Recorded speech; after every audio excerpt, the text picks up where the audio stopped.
If you're lying awake at night, turning from side to side, unable to fall asleep, then instead of wrestling with restlessness, let's watch something that slowly melts the weight off your mind.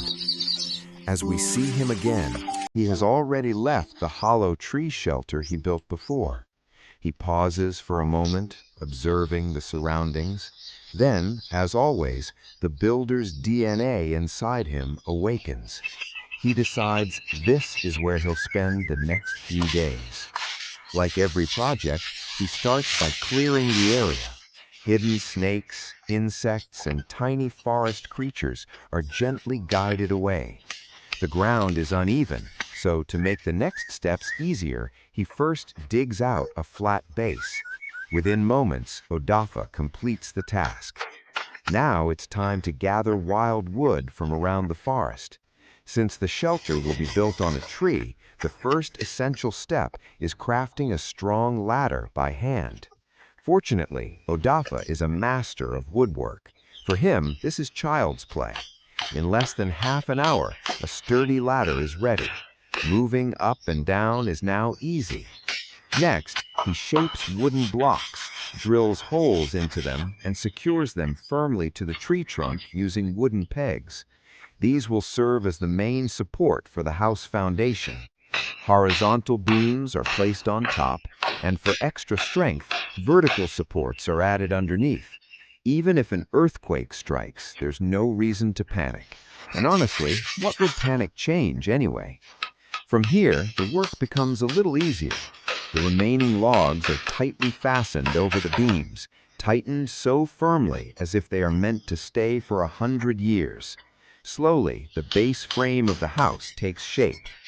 To keep the structure lightweight, Odafa uses bamboo for the flooring, easily found in the forest.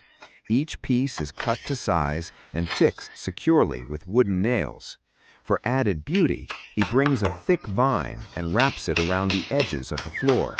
The slight curve at the corners makes the entire structure more elegant. Truly, Odafa's sense of aesthetics is remarkable. Once the floor is complete, he gathers more vines. Their natural flexibility make them perfect for framing the walls. As the structure strengthens, the tiny house begins to reveal its full form. Now he heads deeper into the forest to collect thinner, softer vines. He wants this shelter to have a slightly different design. Once enough vines are gathered, weaving begins. The same pattern repeated again and again, wrapping and tightening. It may look repetitive, but it doesn't require extraordinary skill, just patience. By the time this section is complete, the finished wall stands strong and beautiful. Now comes the roof. Odafa joins wooden pieces together at the top, carefully forming the roof frame. Piece by piece, the shape becomes clear. For waterproofing, he uses natural grass. The grass is cut evenly and tied carefully onto the roof with rope. The finishing is so clean and precise that perfection lovers would feel a special kind of satisfaction just watching it.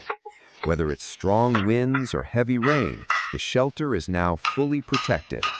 For the night, Odafa crafts a small bed using his traditional joinery skills. Clean cuts and precise grooves lock the pieces together. He admits the bed is a bit small, but space is limited. Otherwise, he would have made it at least 6 feet long. For cooking, he brings stones from a nearby stream and builds a small stove using natural cement. Those who know Odafa understand how quickly he works. Within half an hour, the stove is ready. A fire is lit inside to dry the cement faster, and at the same time, water warms in a pot above the flames. Tonight's meal is simple.